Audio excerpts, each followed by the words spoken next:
Summer can be an interesting time. A lot of people are traveling. There's a lot of holidays. We've got some guest speakers coming in this summer. A lot of events and different things going on. So as Steve and Derek and I were sitting together trying to plan out some sermon stuff, we thought, wouldn't it be neat if we took this summer and all these sporadic Sundays we have free to do some character studies? What a character. So we're going to be looking at different personalities in the Bible, different people in the Bible that maybe we don't get to emphasize as much as we'd like to in our teaching and in our learning. And we're starting this week with Aaron. I get to preach on Aaron. Aaron, the brother of Moses, the first ever high priest of Israel. And I'm going to approach this because I think we have a variety of people in our audience today. I'm going to just assume that we don't know anything about Aaron, that until I said Aaron just now, you weren't even sure that he was in the Bible. So we'll just start from scratch, and hopefully Aaron's got a big chunk of story about him, so I can't hit everything, but hopefully we'll move along and get a good picture of who this guy is. So when we think of God's people today, we think of the church. We think of us and all the other Christians that are meeting together wherever they are. We are God's people. We have committed to Jesus Christ. He is our Lord and Savior.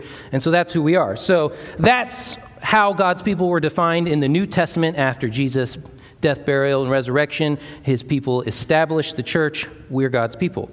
But before that, God's people was not so much everyone from everywhere throughout the world. It was a particular nation, the nation of Israel. And so God's people, the church, came out of God's people, Israel, God's people, the nation.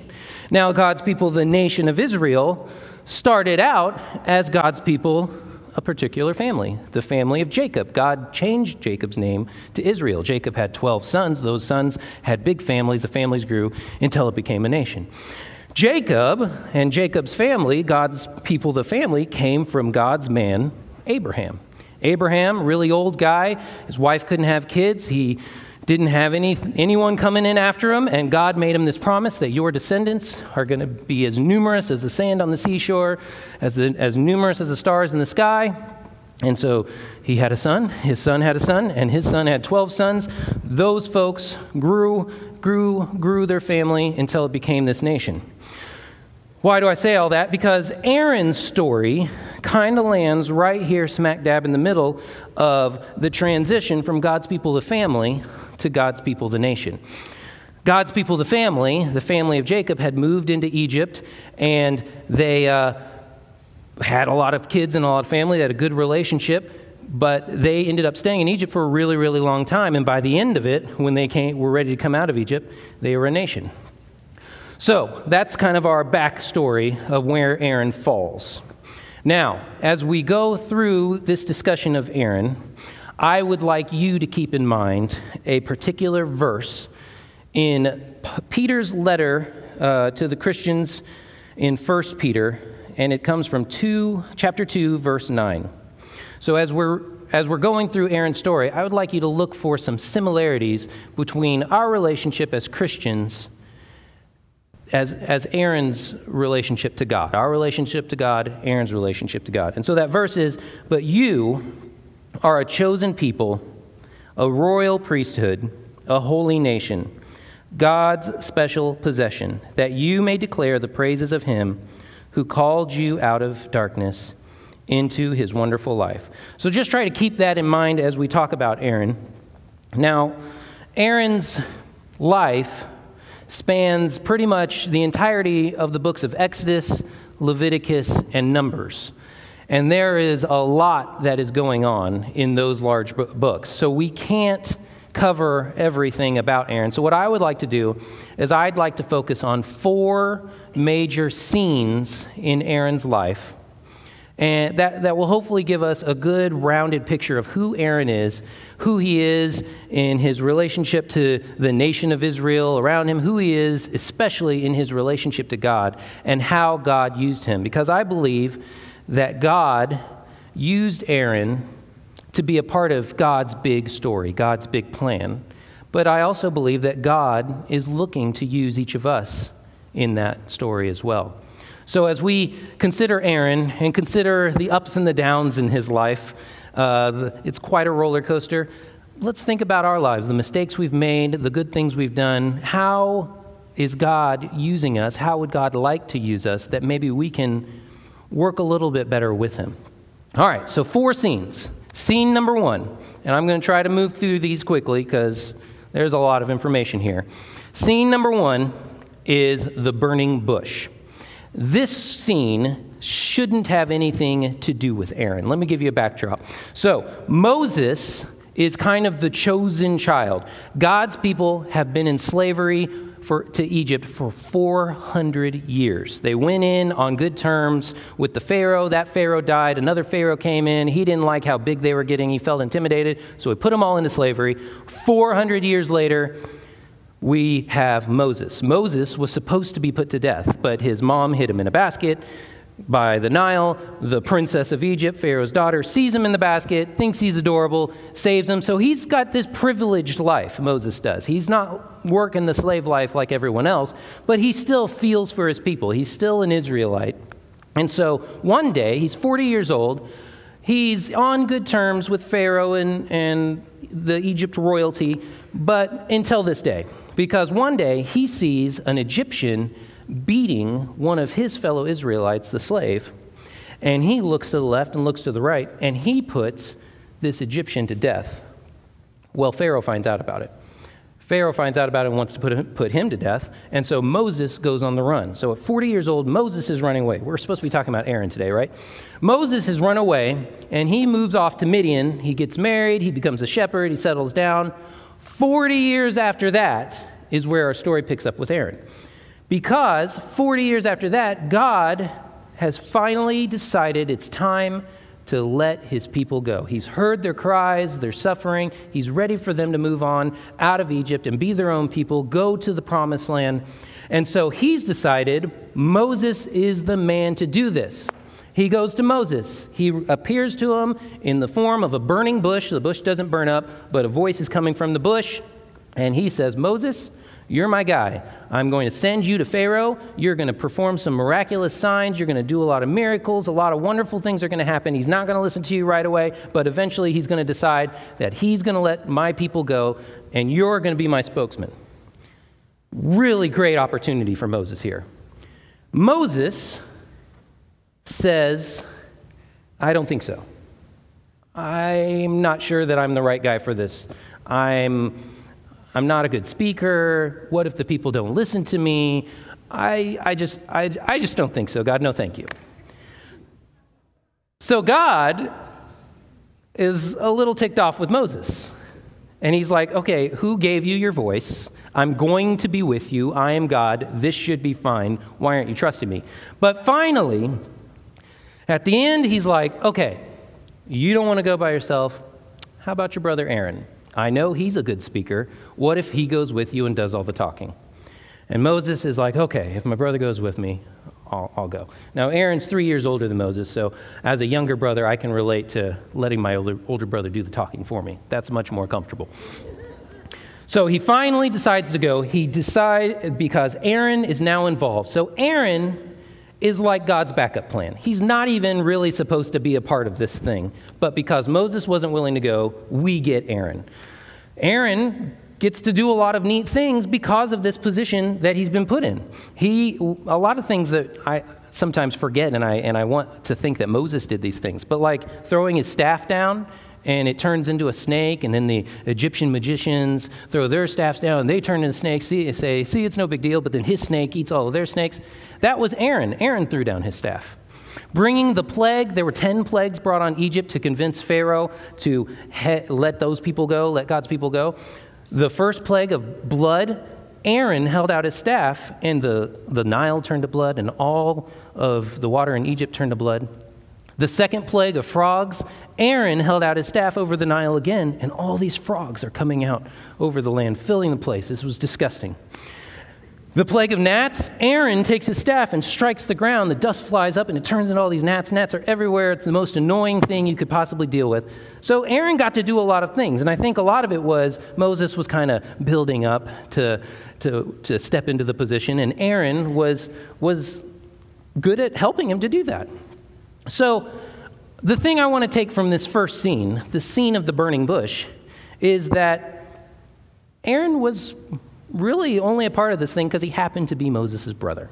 And because he happened to be Moses' brother, and God was willing to use him, he was able to do these incredible things. So it makes me think, in our lives, who are the people that God has happened to put into our lives? Who are the people that God has happened to put around us that we can be doing amazing things with, we can be doing amazing things for, simply because of the way that God has arranged our lives to be set up? Just something to think about. All right, let's move on to scene 2. Scene 2 is the golden calf.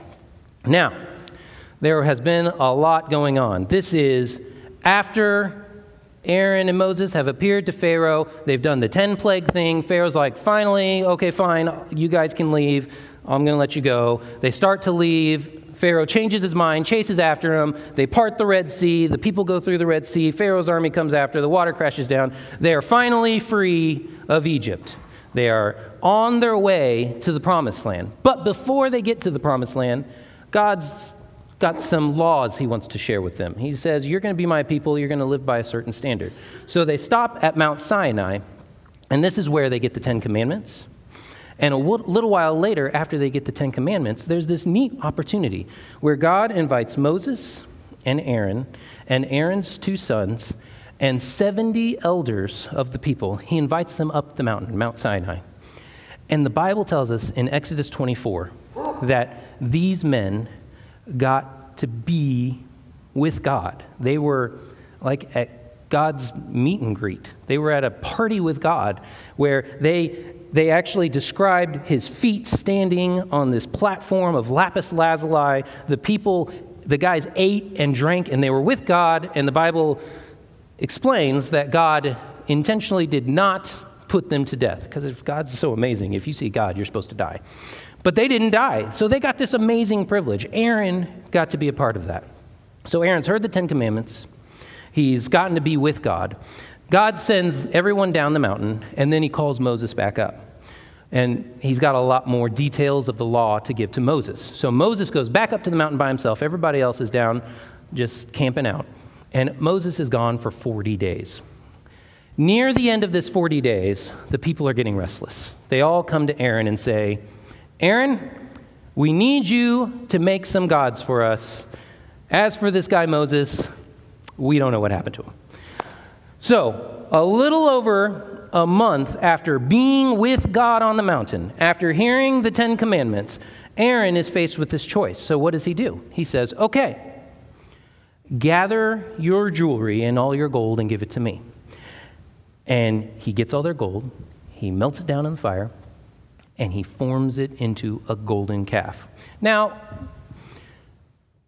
the second of the 10 Commandments goes like this. You shall not make for yourselves any graven images, that's like statues or wooden things, any things. They shouldn't be in the form of a man or something flying or something on the ground or something in the sea. Don't make these graven images. Don't make these idols. And certainly do not bow down to them. That was the second commandment of the 10. If they're listed in order, maybe they are, I don't know. That's a pretty important commandment. Don't make them, don't bow down to them. So what does Aaron do? He makes a golden calf. After hearing that commandment, after being with God, he makes a golden calf. All the people see the calf and say, yes, this is our God who has brought us out of Egypt. And what does Aaron do? Does he hear them and say, oh, what have I done? We shouldn't do this. No, he says, I'm going to make an altar, and tomorrow we're going to have a big celebration, and we're going to burn some sacrifices for the Lord. It's going to be great. God does not think this is great. God is up on the mountain with Moses. He knows exactly what's going on because he's God. And he sends Moses down and says, you need to take care of your people. They're really screwing up right now. Moses has in his hands 2 stone tablets that God has written out himself. Moses didn't write these first ones out. God wrote them out himself. All the laws that they needed to keep. Moses comes down, sees the golden calf, sees the people dancing around, and he's so upset that he throws the stone tablets. They shatter to pieces. He goes to the golden calf, grinds it up, into dust, puts the dust in the water, makes the people drink the water. I don't know what that's about. And then he finally turns to Aaron and says, "What did these people do to you that you would lead them into such great sin?" And Aaron's response was, "Oh, don't be angry with them. You know how prone they are to sin. They told me that they wanted some gods. They handed me some gold. I threw it in the fire, and out came this calf. I don't know." So Aaron's not really taking any responsibility for this. And that's the end of the scene. That's all we get. I mean, Moses has to do some cleanup work with everybody else, but that's all we hear from Aaron is, "Out came this calf. I don't know. You just don't be mad with these people." So I want to share this story because Aaron is not perfect. He clearly messed up here, and he didn't even own up to his mess up. It wasn't even a good show of repentance. But God sticks with Aaron because as we move to the third scene, a lot has happened. So we move into the third scene, and the third scene is the staff that budded. Now, time has gone by. God's people should be in the promised land by now. It was not that long of a trip from Egypt to the land that he has chosen for them. But there was a problem. They sent out 12 spies to look over the land. 2 of the spies, Joshua and Caleb, came back and said, "Hey, this is a beautiful land. There's a lot of people there, a lot of big, big people there, but it's fine because we've got God on our side." The other 10 guys that checked out the land said, "There's no way we can beat these people. They're too big, they're too numerous, they're too powerful. This land is not for us. It's a nice land, but it's not for, we can't handle this." So God's like, "I am with you, and you do not trust me. So I am not going to let you have this land right now. What I'm going to do is I'm going to let you wander around in the wilderness for 40 years until this untrusting generation dies, and then your children will trust me enough, and I'll let them have the land." So that's what happened. They started wandering around in the desert. Only Joshua, Caleb, Moses, and Aaron were supposed to be the only ones that got to go into the land. Everybody else was going to die off. So along with all of this wandering and not settling down and moving from place to place, dealing with different peoples and a lot of problems, there was a lot of grumbling. And when we get to this point, and I believe it's in Numbers 16 and 17, we've gotten to the point where some of the people have kind of forgotten that Moses and Aaron were the chosen ones of God. They were the leaders because God wanted them to be the leaders. People started to think they just want to be the leaders and they've just taken over. Why are we listening to these guys? We're all God's people. We're all part of the nation of Israel. We should have like equal share. We should take turns. Because at this point, Aaron had been appointed as the very first high priest. Super huge responsibility, super huge privilege. He was going to be the one that was in charge of all of the sacrifices, all of the rituals, everything that had to do with the people meeting with God. He was the people's representative to God. So sacrifices for sin, sacrifices for a lot of different things, all the laws, he was kind of in charge of everything. And because he was given this privilege, that meant that this high priesthood would stay in his family from generation to generation. So cool, such an honor for him. But these folks are like, "I don't remember God saying that. Maybe we should appoint a different high priest." So there's this thing that happens in chapter 16. You should read about it. Some people get swallowed in the earth. It's really cool, but we don't have time for that. What happens is God says to Moses, "If these people don't think that I have chosen your brother to be the high priest and I have chosen you to be the leader, let's just put it to the test. Here's what I want you to do. There are 12 tribes in Israel. Gather the staffs of the leaders of each of the tribes and make sure their name is on their staff. And make sure that Aaron's name is on his staff to represent the tribe of Levi, because that's the tribe that Moses and Aaron were in."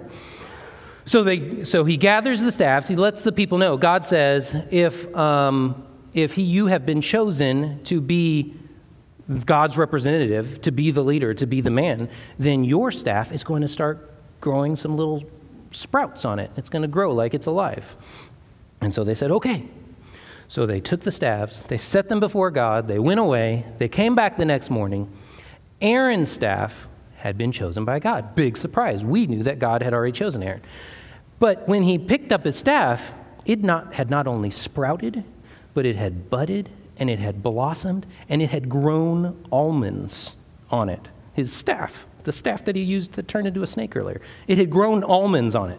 And so God says, this is what I want you to do. I want you to take his staff, and I want you to keep it with the Ark of the Covenant. The Ark of the Covenant was the piece of furniture that represented the presence of God to all the people. So wherever the Ark went, they knew that God was with them.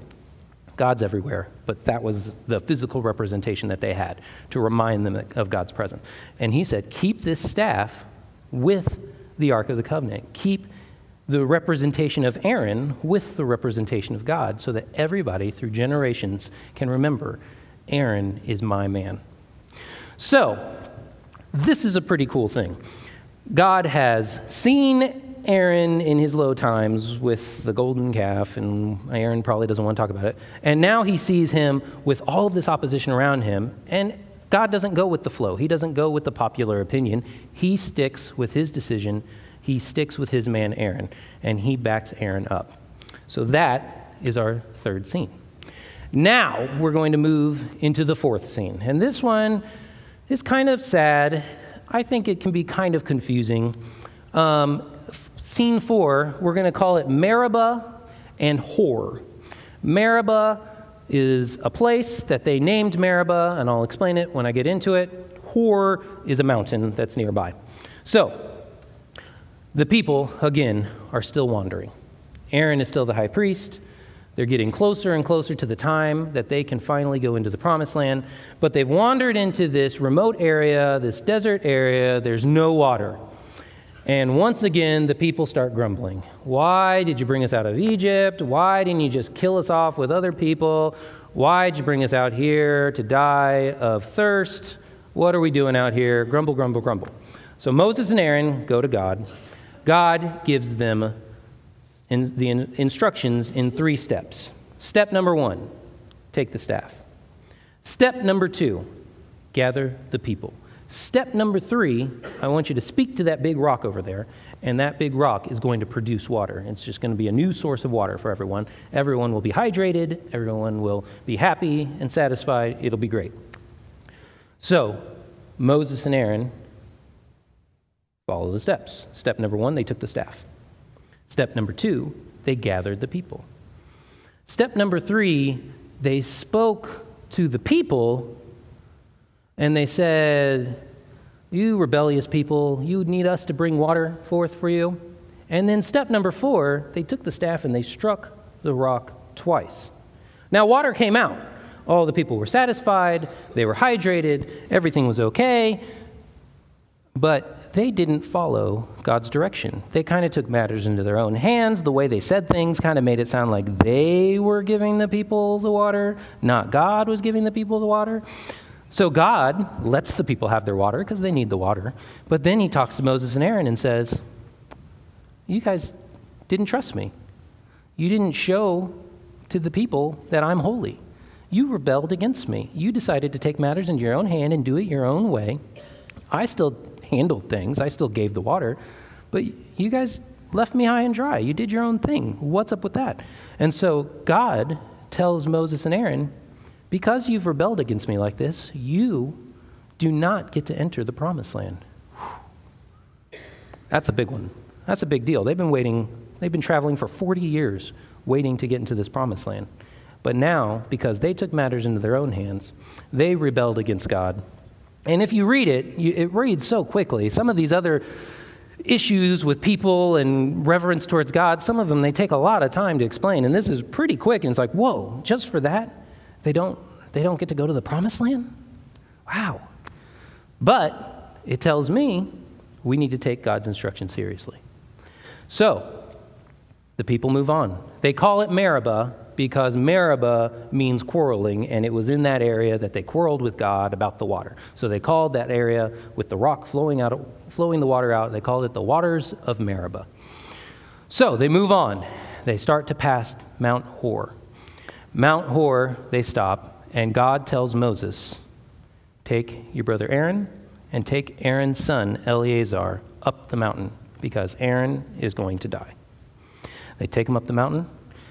Aaron is wearing all of his prestigious high priestly garments, very important garments. God gave very specific directions in how these were to be crafted, what they're supposed to look like. Very special. It was kind of that honor that reminded the people that Aaron is the guy. Moses was to take these garments off of Aaron and put them on his son, who was taking the role, taking up the mantle after him.